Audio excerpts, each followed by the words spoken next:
To receive instant notification each time I upload, please hit the subscribe button and the bell notification.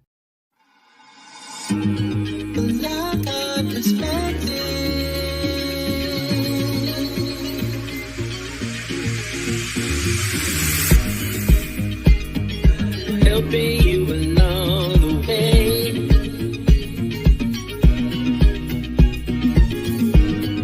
Helping you to make it through another day. Yeah,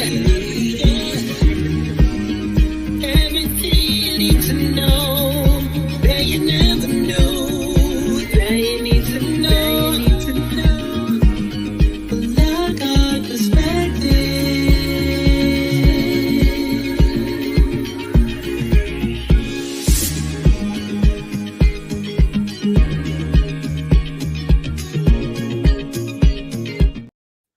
Well, hello, and thank you for being here, each and every one of you. I want to welcome everybody to Headlines with a Voice. Tonight, we are looking specifically at immigration and how it has affected the African American community. And there's a reason for me headed in this direction. I remember several years ago when I would hear this constant rhetoric in the Black community, and it was fighting that Black people were fighting for the rights of the Black and brown community. Everybody was on these soapboxes, saying, oh, we got to have these rights. These folks are just coming here because they just want what's best for their families, and we have to open our doors to them. Well, now it seems as if there's a little bit of a turncoat going on. And some of the rhetoric that you now hear is, well, I don't have anything against the immigrants. I just don't want them to take away from our community. These are the types of things that you hear when the complete demographics of an area is being changed, and the demographics are being changed. For several years, we have heard from one time or another how the, quote unquote, Black people, and I don't necessarily care for the term Black. I don't like the term, African American, unless you are from Africa and you came here and you became a citizen and now you are African American. But because these are the terms that are loosely used here in the United States, these are the terms that I will interchangeably use this evening. So, with that said, I know that there have been a lot of people who have been in support of a lot of the immigrants coming in. But I also know, again, that just recently some of that rhetoric has changed. And I believe that it's because people are now realizing the absolute detriment to allowing others from other countries to come in and break the laws here in the United States. And I also feel that it's because they're seeing where these individuals are going and where they're not going. I think all of us can remember a time when Martha's Vineyard had received a whole entire busload of people, and they were scrambling around trying to get places for them to go because their opinion was, yes, we don't mind that they're here. We just don't want them on our front porch, or we don't want them in our backyard. How hypocritical, right? Well, that's exactly what I say now about this. Now, tonight I have a story that comes from, it was back in 2006. It was a Pew report that was done. Now, the Pew report was asking questions of the Black community about how they felt about the immigrants coming into the United States all the way back in 2006. I'm going to use that story and juxtapose what's going on now in all of those places that are considered sanctuary cities or sanctuary states. And don't you know that the majority of those sanctuary locations are the places that you're hearing more of the complaints, because now that the rubber has met the road, those individuals are now living in communities that more, according to what they're showing, Black folks live in. And so what's going on now is the jobs are definitely being hampered. You're finding that people are saying, whoa, wait a minute now.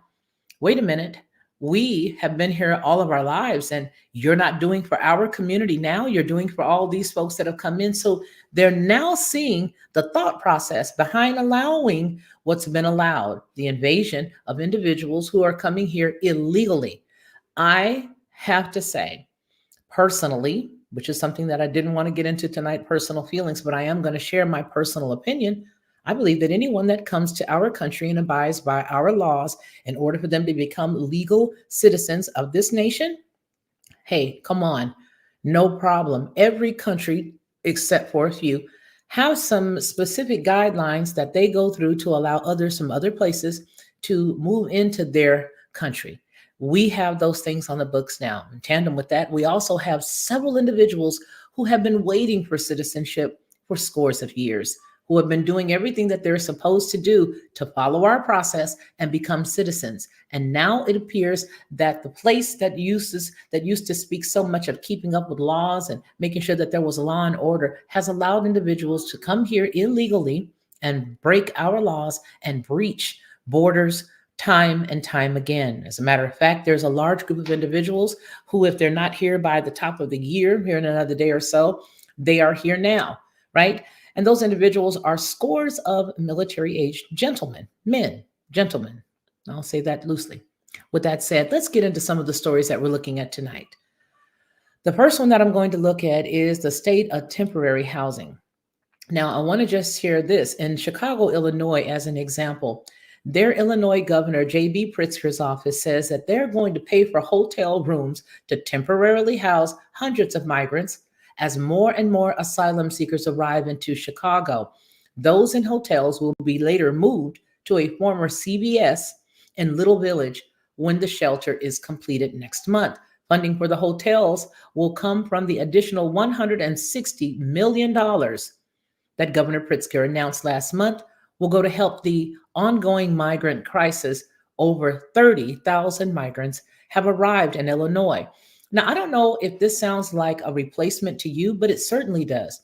It sounds like there's going to be an exchange over the next several years of one, excuse me, of one, how do they say it?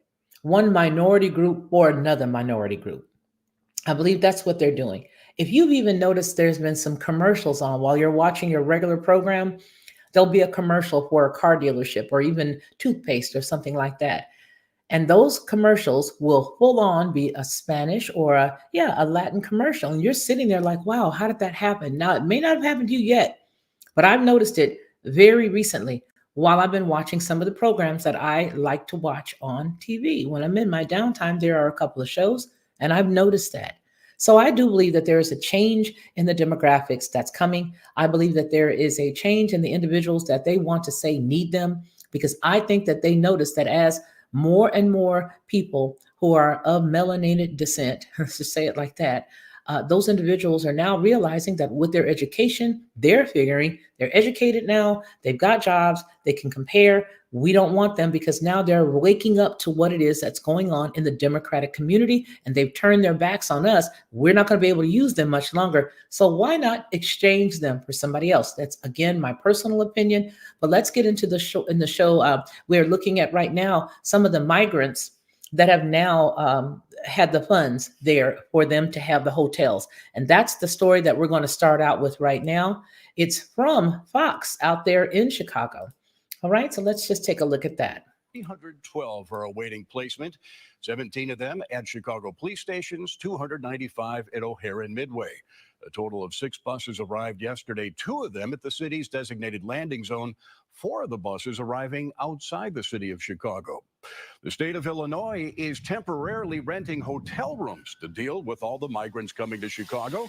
At the request of the city, the Illinois Department of Human Services made about 30 hotel rooms available Saturday night to house up to 200 migrants coming online today. Funding for those hotel rooms will come from the $160 million Governor Pritzker announced in November to address the ongoing crisis. Okay, and so what you've seen there is our tax dollars, or at least the tax dollars of the citizenry there in Illinois, going to be used toward housing individuals who've literally broken the law. And that's really one thing that I'd like for all of us to wrap our heads around. I think that what's gone on over the past several years is we've seen so many people flooding the borders, and we've heard so many reasons for them coming, whether it be asylum, whether it be that they just want a better place for their families and all of those things, that we've sort of gotten anesthetized to what's really going on. And anytime you have a group of individuals who are going into stores and they're robbing the stores and the police are told to stand down, or the store workers are told don't dial 911 if it's not over a certain amount of money, what happens is we become anesthetized to that. We see it over and over again. And once we start to see it over and over again, we become a little more dull and dull and dull. Please, let's not forget This is violating the laws that we already have in place here. Now, I believe that yes, there may be a lot of people who are coming here to get help, but I just can't see, this is me personally, that many individuals coming from other countries that are having that much trouble. I mean, I just can't. So I'm not sure if all of those folks even qualify for asylum, as asylum is written here in the States. So that's the one piece. Pardon me for coughing there. Okay, so now the next thing is there are a lot of people in Chicago that are saying, okay, great, you've got this extra $160 billion, but what about us? How are we supposed to take care of ourselves? And what are you going to do for us? Well, we've been here begging you for help. One particular community did stand up and say, no thanks, thanks, but no thanks. We're not interested. We don't want this to happen. So the Chicago residents push back against a migrant site. And I believe this one is here. I'm ready to go. Well, back here at home, despite months of pushback from neighbors, a migrant encampment on the city's south side is becoming a reality. Residents who live near 115th and Halsted say construction has been ramping up over the last several days, and we saw it for ourselves today, yet officials have not been forthcoming about the details. Casey Cronus live downtown with the latest. Casey? Dana, Natalie, we have asked again and again, but still don't have a project timeline from the mayor's office. Tonight, a spokesperson tells me they are looking into the site's infrastructure before starting construction. But whatever work was being done today was soon out of view. Behind a newly installed chain link fence that surrounds a once bustling grocery store, there's no denying that movement is being made. Yes, I heard they were out until 1 o'clock in the morning. But it's progress that on Sunday, crews were quick to cover up, just minutes after we got there. First, a water department truck was positioned directly in front of our Fox 32 camera, seemingly trying to obstruct our view. But that's not all. Workers soon lined the fence with a black screen. As a taxpayer, it makes me feel horrible.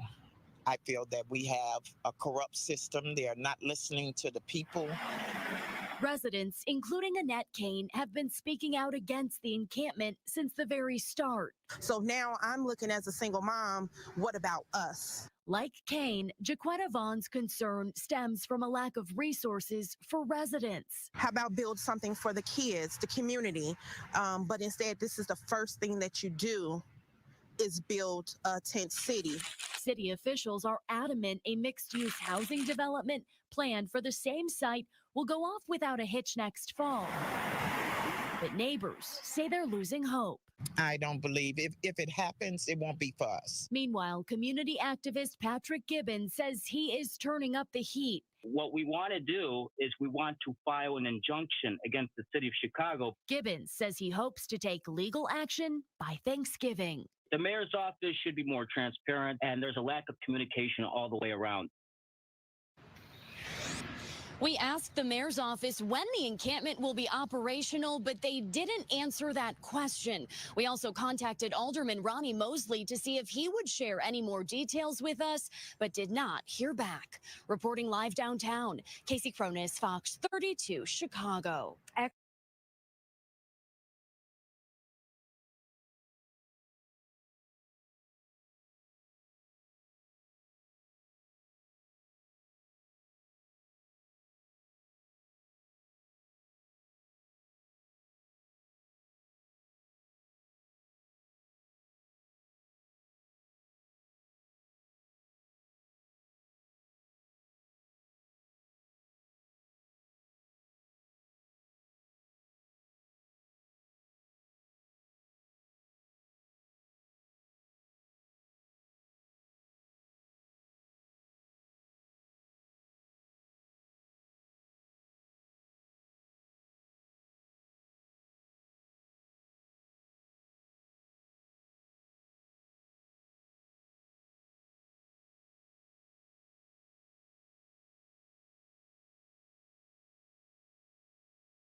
Oh my goodness.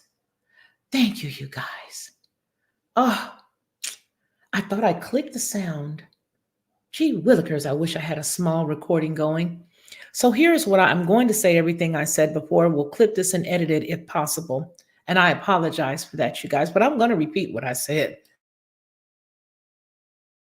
because I keep coughing and turning the sound off, and I so apologize. But here's what I'm trying to say. Each and every one of these individuals who are standing here saying, but what about us? What about our community? What about me? What about my child? How come you didn't put something positive here for our children? Madam, you're not the person that they were aiming at. They don't care about you. You've been used. They've taken all out of you that they can. Now they are trying to bring in others that are going to change the very demographics of the communities that you've grown up in. Why? Because those are the areas that they're going to. Don't you know that they're not going to Bel Air? They're not going to Beverly Hills. These individuals are not going into the nicer echelons out there, the suburbs of San Diego. They're not. They're not going into the higher or the very nice parts of out there in New Mexico. They're not. They're not going in the very expensive parts where people have owned their homes out in the Hamptons. They're not going to those areas. So even though there are a lot of areas that have sanctuary city, sanctuary state status or whatnot, those individuals are not going there. So the reason why they're not listening to you, madam, who asked the question about, well, what about, me as a single mother? The problem is that you for a long time, and I'm not sure if I've said this before where you guys have heard it or not, but I hope that you guys can hear me. Are we now 5 by 5? Are we 5 by 5 now? Somebody let me know. Can you hear me? Are we 5 by 5? Yes, we are now. As long as I can see that moving. Thank you, Teresa. Then I know. But I should have had my phone in here. I think my grandson took it, but somebody said I wouldn't answer it. I would if it were here. I would have heard it. Okay, you guys. So if I'm repeating some of the things that I may have said before I divvied the sound with my coughing, then I apologize. But I must say these things because it is very important. The important piece is that the United States has set up the African American community, again, using these words interchangeably this evening for the sake of time and for, just for us to keep the continuity going.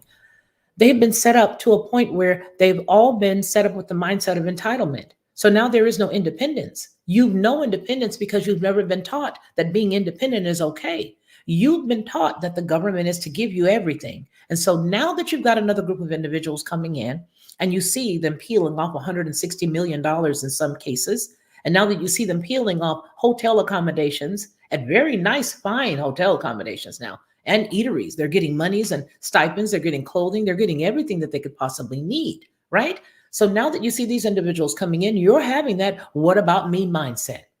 And it's the exact same mindset that got you in this situation the way that we are now.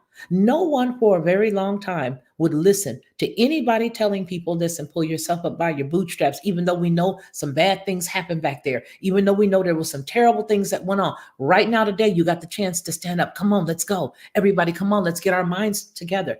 We've heard in the Black community, again, using the terms loosely, time and time again, that our dollars bounce only one time in our community. We've heard this ad nauseum.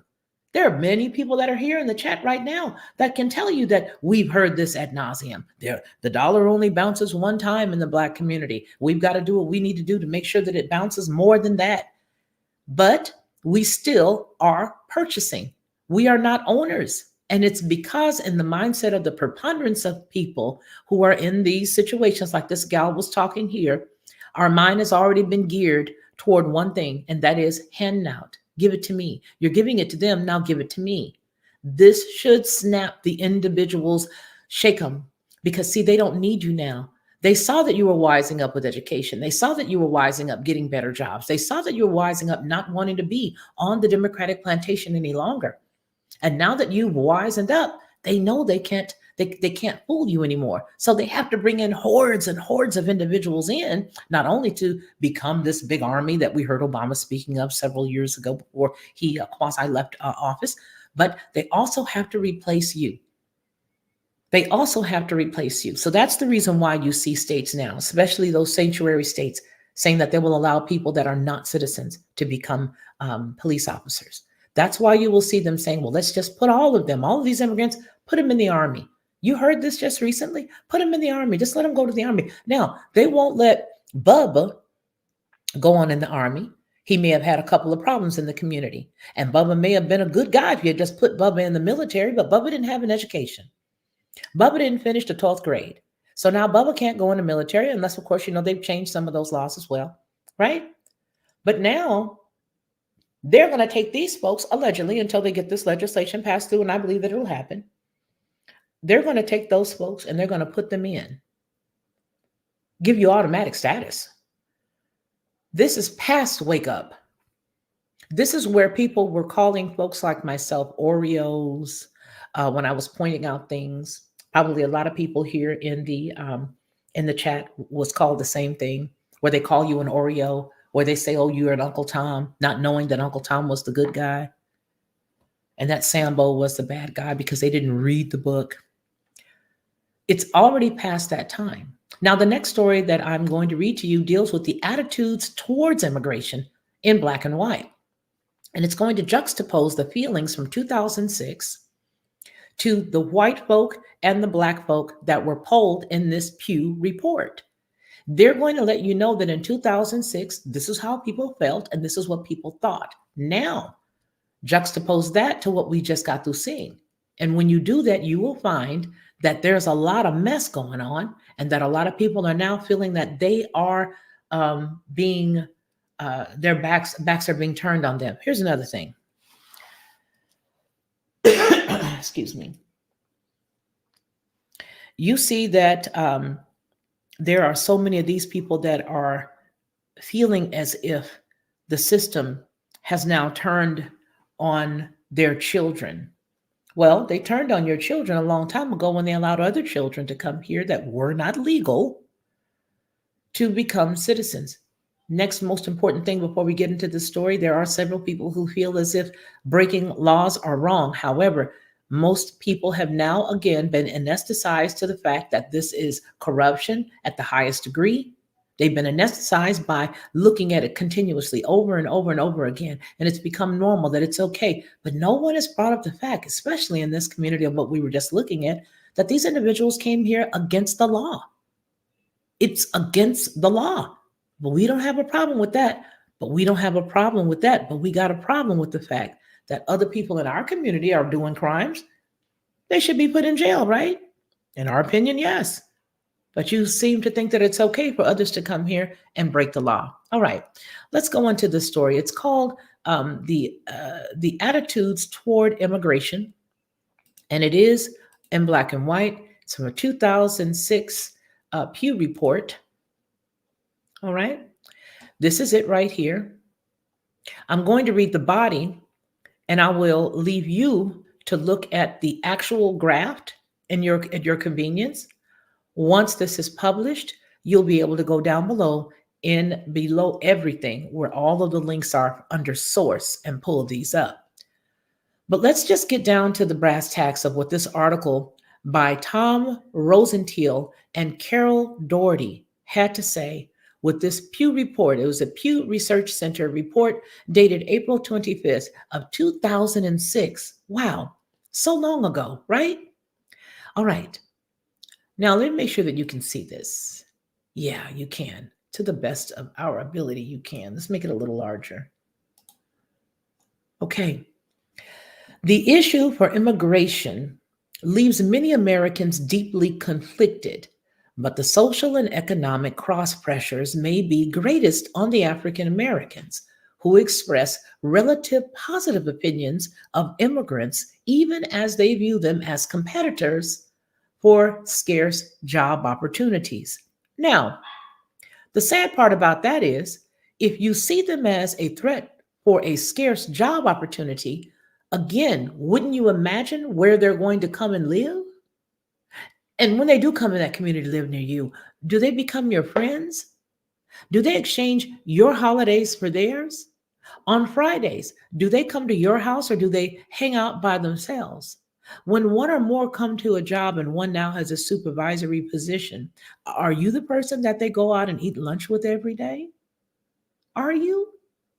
Have you noticed that they sort of hang out to themselves because there's nothing wrong with that? But for whatever reason, you think it's okay to welcome everybody in. Sounds a lot like what happened when everybody came off the shores and the Indians extended, or what they called Indians, Niji. So we are Niji, different tribes, of course, but they just gave them all kinds of stuff. Here goes some food, and here goes some corn, and here to take these and take this and eat this and come on over here. Come on. That was the first visit, right? Subsequent visits didn't go so well, especially when they took all those mastiffs and let those mastiffs off the ships, right? After the second or third visit? Okay. The story goes on to say that the vast majority of African Americans believe that Latin immigrants are hardworking at 79% and have strong family values at 77%. Nationally, Blacks voice concern that the growing number of newcomers to the United States could threaten traditional American values, but those concerns are shared equally by whites. And on many issues, notably in opinions of whether illegal immigrants should be eligible for government-provided social services, African Americans are far more sympathetic to the plight of immigrants than are whites. The article continues with, twice as many Blacks as whites say that illegal immigrants should be eligible for social services by 43% versus 20%. While 2/3 of whites, 67%, think the children of illegal immigrants should be permitted to attend public schools, and higher percentage of African Americans at 79% think that they should be allowed to go to school. Okay. Each one of these categories have mitigating circumstances that surround them. Each one of these categories do. Let me make sure that I don't have another horror show going here and you guys can still hear me. Okay. All right. So each one of them has some very drastic ideas behind them. For example, let's use the public assistance or the public schooling first. Are they going to be going into Beverly Hills? Are they going to go to Brentwood? Are they going down there to go to school? Are they going to Harker Heights, Texas to go to school? At this point, they probably are. But are they going to the expensive, higher echelon, more expensive places where everybody is mostly homeowners to go to school? So when I've said in the past that the things that our country is going through, how many of you heard me say this? That the things that our country is going through has been predominantly because they've used Black folk to push their narratives and their agenda by allowing them to create and to make them the victim in everything, even when it's stupid stuff that when you do a poll and ask, we don't even agree with, like the whole idea about having identification to go and vote. When they kept saying things like, well, people that don't have the voting rights and all this stuff, you guys are being mean to them because not everybody has ID. And what did I say over a year ago, right here on this very channel, as well on the Lockhart Perspective, my other channel? The first thing that we do when our children get of a certain age is make sure that we go get them identification. They can sign their name on their ID, and we make sure that they keep their ID on them, and we make sure that they keep some type of finance on them. $5, $10, so you don't be picked up for vagrancy, or somebody says that you're trying to steal something and you prove you have money. These are what we do culturally. So when you come out and you say, well, it's terrible that you're trying to make these people have identification when these Black people don't have ID. Well, Black folks are sitting over there in the corner like, whoa, wait, we have ID, but they didn't shove a microphone in your face to ask you that, did they? No, because you've already allowed them to use you to destroy the fabric of where we are. Because it doesn't matter. You can replace the Black folk with another ethnicity. It's being used as a useful idiot. That's the deal. Let me continue. The story goes on to say, however, more Blacks than whites say they or a family member have lost a job or not gotten a job because an employer hired an immigrant worker. There's 22% for Black folk and 14% for white folk that say that they can identify with that situation. It says Blacks are also more likely than whites to feel that immigrants take jobs away from American citizens by 34 to 25% in 2006. rather than take jobs that Americans do not want. Okay? All right. For Blacks, the growing presence of immigrant workers adds to the formidable obstacles they face in finding a job. More than 3/4 of Blacks, 78%, say that jobs are difficult to find in their community compared to only half of Hispanics at 55% and whites at 52%. In addition, 65% of the African Americans say that their availability of good jobs is a very big problem for the country. And that compares to 43% of Hispanics at the time and just 31% of whites at the time. Am I making sense? By juxtaposing this, the previous videos to this particular story back in 2006, that was a Pew report. It says, despite these concerns, however, Blacks in the general public are more supportive than whites of permitting illegal immigrants to stay in the United States. About half, 47%, say they should be allowed to stay. But you just got to say that you can't get a job. How are you going to eat? Because if a man doesn't work, he certainly is not going to be able to eat. So how are you going to eat if you just said that this is your competitor? And you know it's not just going to be one person, because anybody with any good sense, once they were able to come into a country, they're definitely going to call their relatives and help them get here as well. Why wouldn't they? They'd be crazy not to. They would absolutely be cuckoo not to get the rest of their family to come over here and hang out. Wouldn't you? Of course you would. Sure you would. So now it says, despite these concerns, however, Blacks in the general public are more supportive than whites of permitting illegal immigrants to stay in the United States at about half. 47% said that they should be allowed to stay, while an identical 47% of Blacks believe that illegal immigrants should be required to leave the United States, in contrast by whites. Whites by 59 to 33% margin say that illegals should be required to return home. Now, African Americans in 3 metro areas, the divergent strains in Black attitudes toward immigration are seen in the surveys of 3 metropolitan areas that all have experienced rapid growth in immigration in recent years, but in very different ways. One is going to be Raleigh-Durham, one is Chicago, Illinois, and the other one is Washington, D.C. Now, Raleigh-Durham, which had no established Latino community before 1990, saw its foreign-born population, composed overwhelmingly of Hispanics, nearly triple between 1990 and the year 2000, according to census data. Chicago and Washington, D.C. experienced far greater influx of immigrants over this period and are much larger metropolitan areas with large and established foreign-born populations.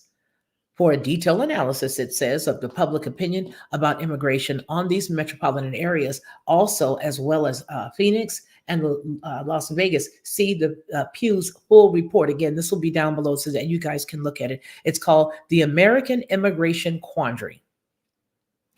In Chicago, where 80% of Blacks say jobs are difficult to find, there is a widespread perception among African Americans that immigrant workers are damaging local job prospects. In 2006, fully 41% of African Americans say they or a family member have lost a job or haven't gotten a job because the hiring manager hired illegal immigrants instead. That is nearly double the number of Blacks nationally at the time who said this, 22%, and almost triple the number of Chicago area whites at 15%, who say an immigrant worker has cost them or a family member a job. All I can hear right now is Archie Bunker. It just reminds me of Archie Bunker. Nearly half of Chicago area African Americans at 46% favor decreasing the level of legal immigration into the United States. This percentage is significantly greater than the fraction of Blacks nationally expressing this opinion at only 34%. On most other immigration issues, however, Blacks in Chicago have attitudes similar to those of Blacks in the national public. For instance, fewer than half, 45%, think that illegal immigrants should be required to return home, which mirrors the opinions of Black nationally at 47% in 2006. and is a bit lower than the percentage of Chicago whites at 54% who favor requiring all illegal immigrants to leave the country. You see, what they've done is they've attached their agenda on the heartstrings of Black people who take the underdog's fight and tries to defend. All of us as human beings feel sorry when we see somebody being treated poorly. But the unfortunate piece is there is a lot in the bag or the history bag of a lot of the folks that call themselves African Americans or Black here in the United States that allowed that victimhood and that allowed that sympathy to play on their heartstrings, you see? Because what they automatically do is they begin to equate themselves with the individual that they're looking at. Well, if I was coming to a new place, I would want somebody to help me with a job. Well, if I were, coming to a new place, I would want somebody to help me, find housing and find shelter. So why wouldn't I feel the same way about these folks? Why wouldn't I help them? Of course I want to help them. So we're thinking, of course I want to help them. Of course I do. And that's what goes on. So they've allowed that mindset to play in, and that's all they needed to do was to play on the heartstrings of the individuals. Now, it goes on to say, while Raleigh-Durham's economy has been growing rapidly, most Blacks feel the boom has bypassed them. Only about a quarter, 28%, say there are plenty of jobs available in the community compared to with 58% of the area's white population. Roughly 3 in 10 Blacks in Raleigh-Durham, 29% at the time, say they or a family member have lost a job due to an immigrant worker. Blacks in Raleigh-Durham are concerned about the cultural impact of immigration as well as its economic consequences. Nearly 6 in 10, or 58%, say the growing number of newcomers in the United States threatens the traditional customs and values significantly more than the percentage of white Raleigh-Durham residents, saying this at 43%. We're going to pull off this story, and I'm going to come over here, and I want to ask a couple of questions, right? So as we see the story unfolding, and as we have juxtaposed the two stories together, where we hear all these folks, and you know what? They should be upset, but it's a little too late for them to be upset because you don't have the voting power that you thought you did. You don't have the buying power that you thought you did anymore. It's too late. This is what I meant when I said it will definitely be a civil war. Do you know why it'll be a civil war?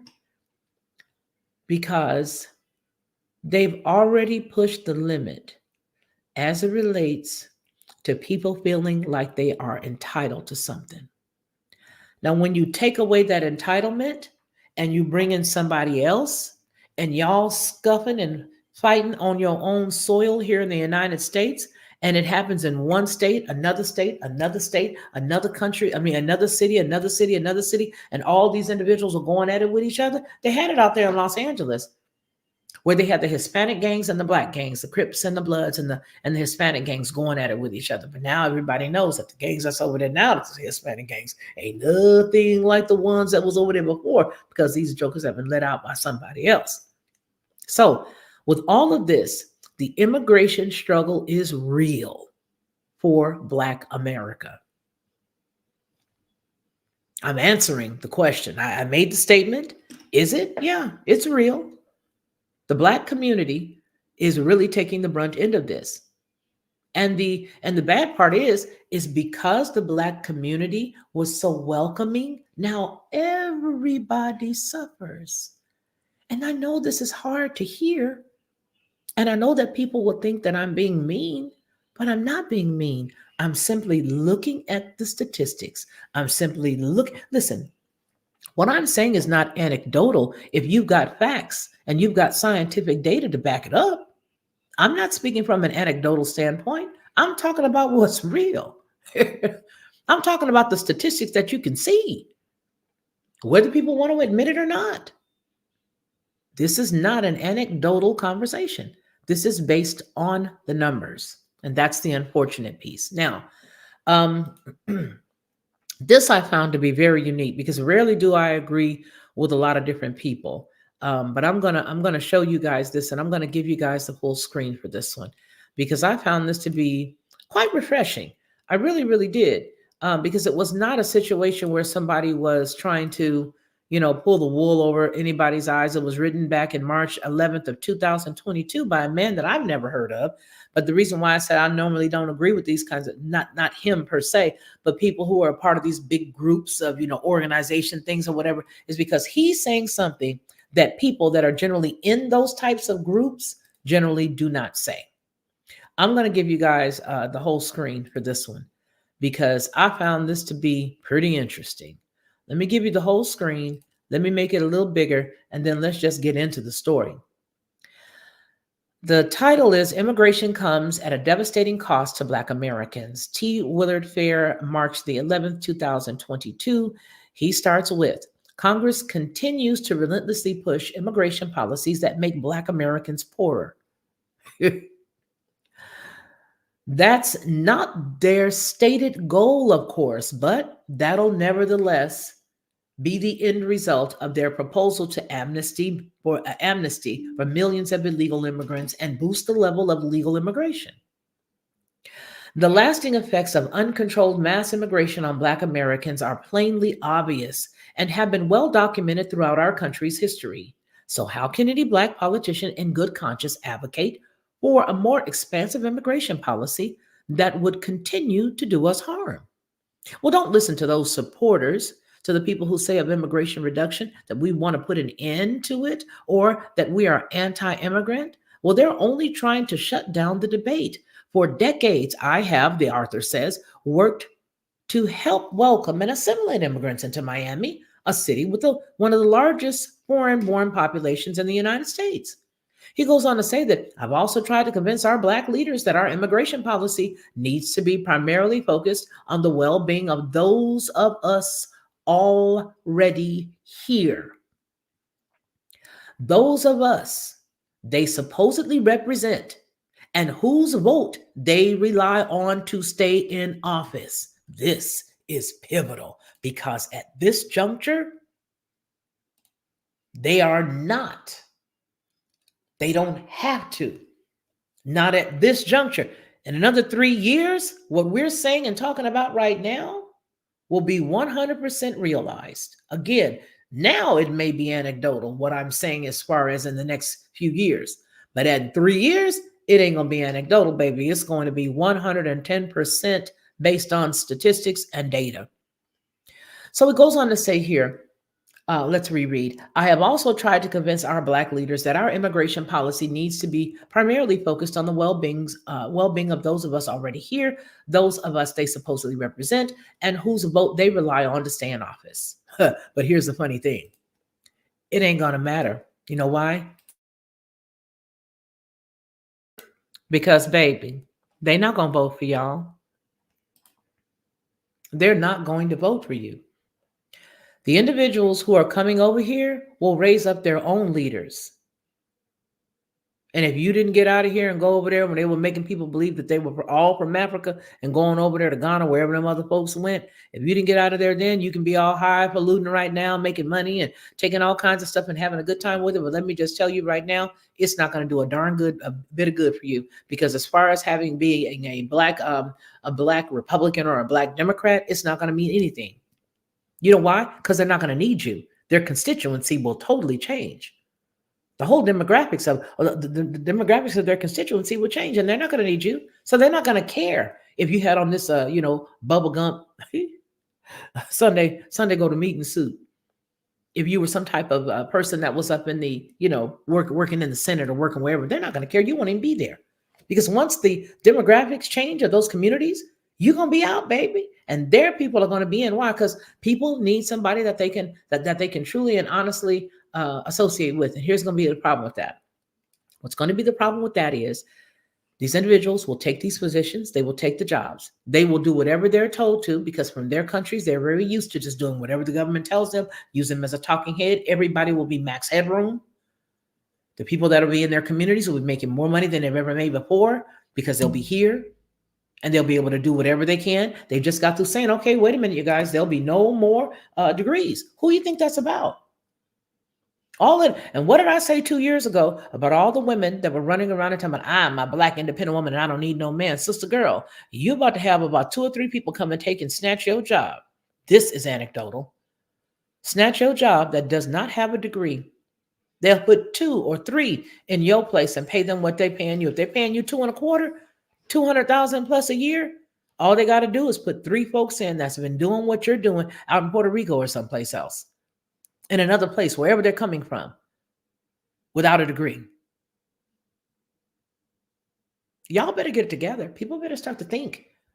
You got to be proactive in your thought process. You've got to be proactive in your thought process. It cannot just be about me right now and how it feels right this moment.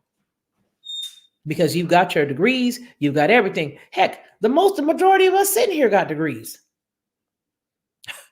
Some of us got degrees and we're not even using the degrees that we went to school for.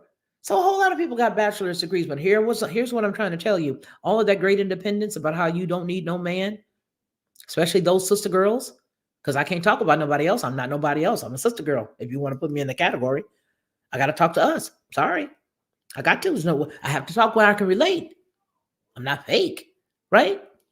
But sisters, when y'all the ones that run around here talking about you got your degrees, you got a PhD and you have a bachelor's degree and you have this and that. Again, we all got some type of paper because society made us where we had to have paper. A lot of us were credentialed, being that we did what we did long before we ever got the paper. But here's the deal.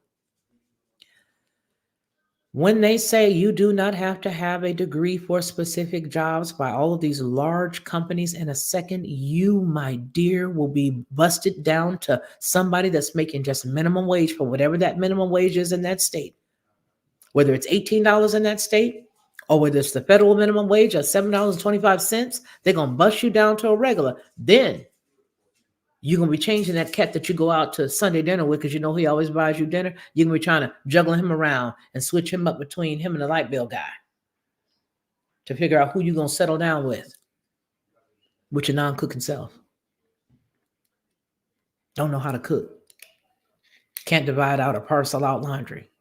Got your whites and your colors all mixed together with your towels. Got your towels and your undergarments together. Don't know how to separate laundry. Then you're going to need a man. So, with that said, this particular article is a very good article because he's really putting it down here as Black Spring Mulatto will say, her dad used to say, putting it down there where the cows can get it. Okay? So now, for decades, it says here, for decades, unemployment rates among Blacks have consistently been about double for those of white Americans. Now, all of us is on the same playing field. All of us, whites, Blacks, everybody out here hurting. There is no single explanation for these racial disparities, of course, but decades of mass immigration have almost certainly made the problem worse. Consider the years of 1940 to 1980. A period of comparatively lower immigration that generally led to tight labor markets. As immigration policy expert Roy Beck points out in his new book at the time of this writing, 2022, he goes on to say, back to the hiring line. Black men saw their real incomes increase fourfold during those decades between 1940 and 1980.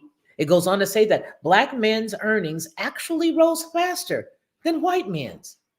During the same time period, the share of Black Americans who were considered middle class exploded from 22 to 71%. Now we've no middle class. That's me interjecting there. Now we don't have a middle class. Do y'all see where I'm coming from? I hope everybody can understand what it is, where I'm really going laser focused to. That this immigration thing is really canceling a lot of people out.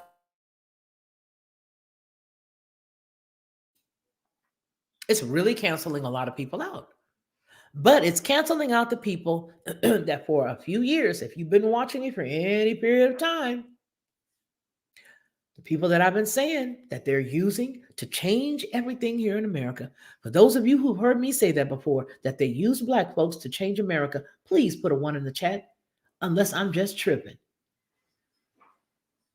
For those of you who have heard me say this before, and now they've done it completely. These things are now realized. It's now realized.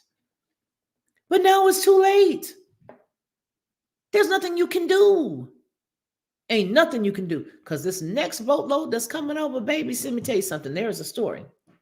Thank you, Rolf. Thank you, Teresa. There is a story that they're trying to cover up. And said story says that they have released a whole bunch of people out of one particular place. Huh?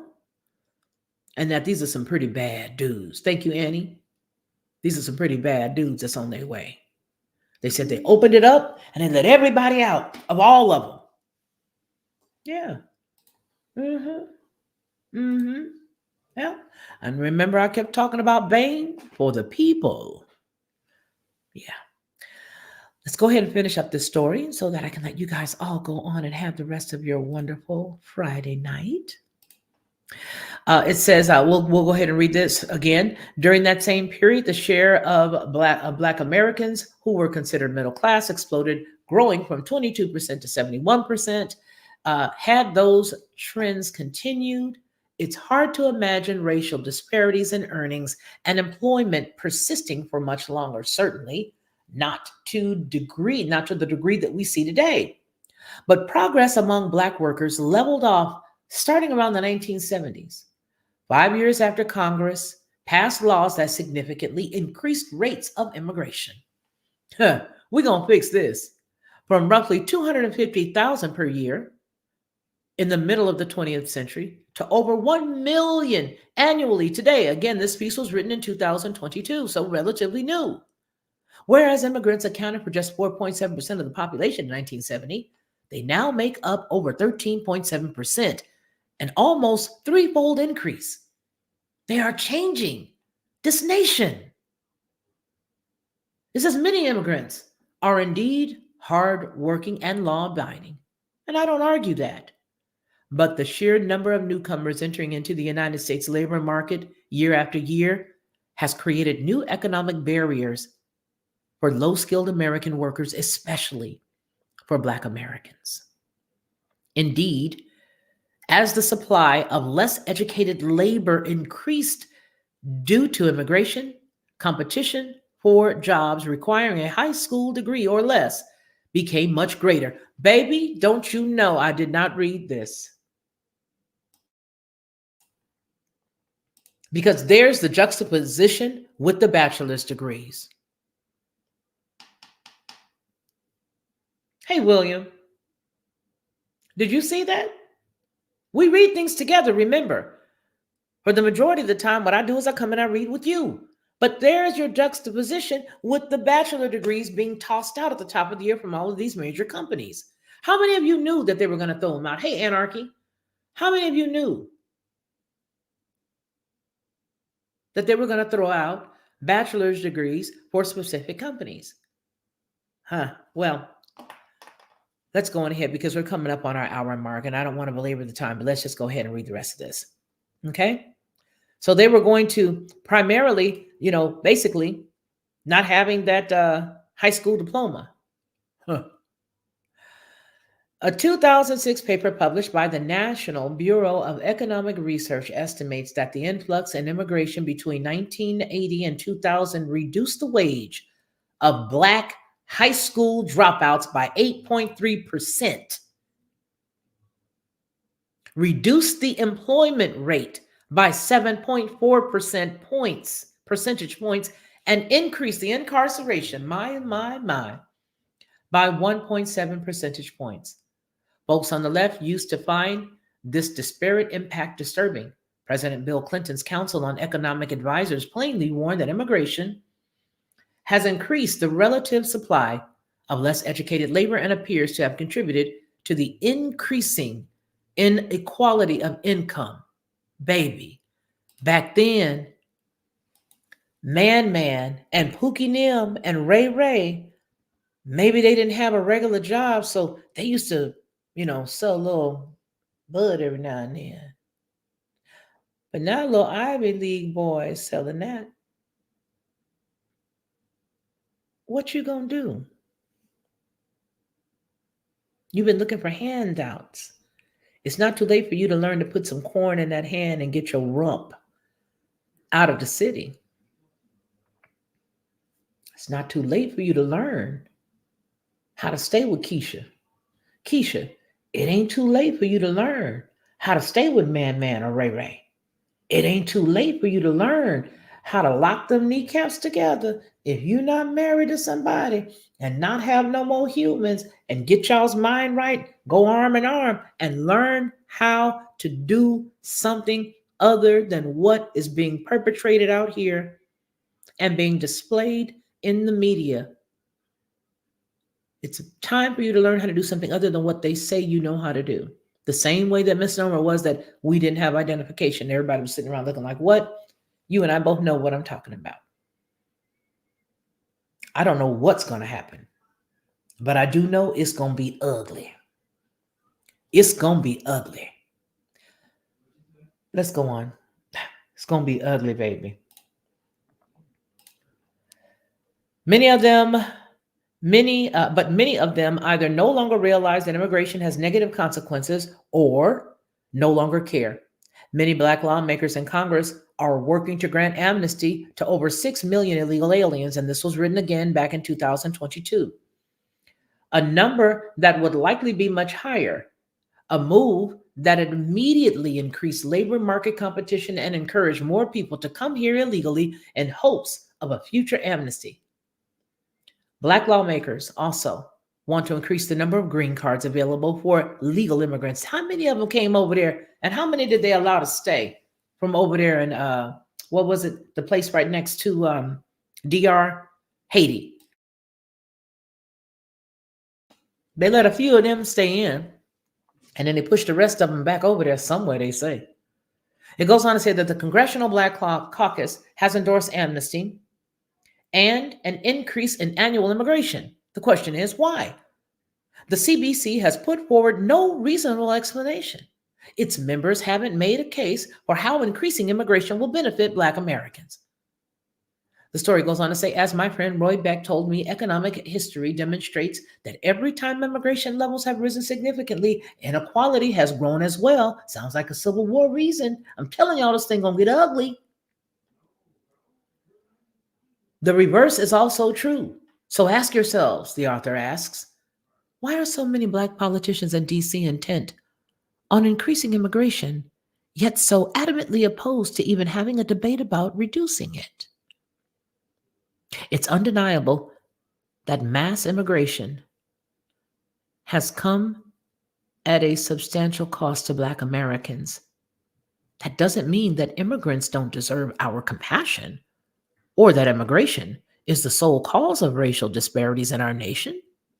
It simply means that if we want to create a fairer economy, we can no longer ignore immigration's unique contribution to racial inequality. T. Willard Fair is the president and CEO of the Urban League of Greater Miami Incorporated. Kudos to this young man. Well, he's actually a very handsome older gentleman, but kudos to him for a very powerful piece, and to be so bold as to state how he felt. This is him here. I'm amazed. Yeah. It says T. Willard Fair is the president and the chief executive officer of the Urban League of the Greater Miami Area Incorporated, a powerful voice in the effort to improve his community. He has worked for the Urban League since September of 1963. Fair has served as an adjunct professor at the Atlanta University School of Social Work, Bethune-Cookman College, and Florida International University, and the National Urban League Whitney M. Young Jr. Center for Urban Leadership. I find him quite refreshing. I do. I find him quite refreshing because there's nothing that he said there that was a lie. Nothing. He didn't say anything there that was a lie. Hey, my son is here. What's going on there, Frank? Yeah, he didn't say anything that was a lie. Who's a traitor? Oh, you're talking about the black politicians. Yes. Well, see, now that everything is coming to light, the question that I pose is the immigration struggle real in the black community? It is real. But because they were asleep and because they were not listening and because too many were being massaged by what was being put into them, they didn't see it coming. And at this juncture, it's a little late. Because as you can see with the folks that were standing there with the questions, why and how come you're not doing this for us? They're steamrolling and they're moving on and they're putting up black fencing and they're preventing those answers from ever being answered. Remember when I pointed out that the Black Caucus that this man just got to talking about went to Israel a couple of weeks before the incident happened there? Let that sink in, because none of them will answer the questions. Remember, none of them answer the questions. Why? There will be no answers. But because ignorance and because not being awake, not understanding, disparity at the highest level will enter very soon here. Give it about a year. Give it about a year to start to see the actual, being at the precipice of it all. Just give it some time. Let's just say that. I don't want to put times on it. Let's not put any timelines on it. Just give it some time is what I will say. And you'll see. It's going to be crazy. It's going to be crazy. Listen, folks, I appreciate you for hanging out with me. And I apologize for the fact that we had a big chunk there. Well, I was just going to town and you couldn't hear it. But don't you know that sometimes you feel like you should have been heard and may have been something that you would have said that would have got us. You never know. They just changed the rules again. But with that said, I truly, truly, truly appreciate each and every one of you for being here. And let me see. I don't want to make sure I didn't miss anybody. If anybody. Okay, we don't have any super chats. Okay, cool. Because I don't want to have that and not say hey to somebody or thank someone. Okay, now,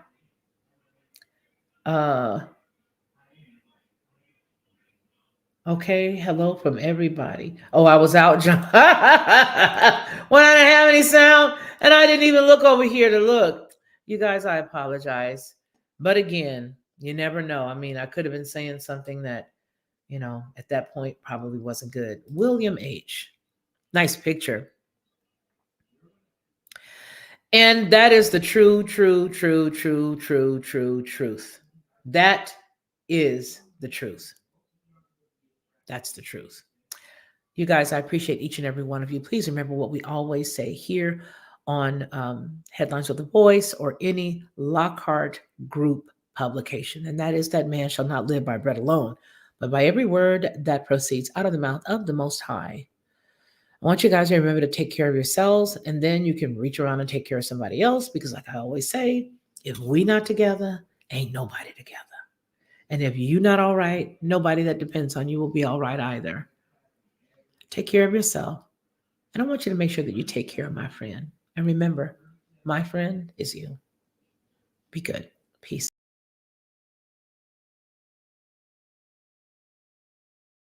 To receive instant notification each time I upload, please hit the subscribe button and the bell notification.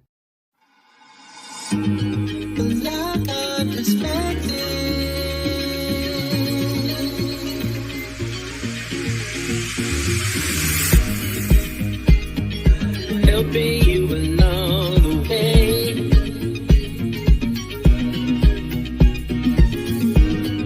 Helping you to make it through another day. Yeah. Everything you need to know that you never knew, that you need to know. Like our perspective.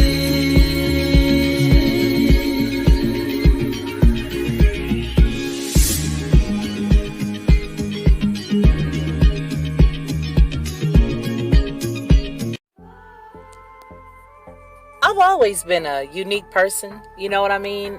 Sort of laid back in a way, but very adamant and very passionate about what I believe.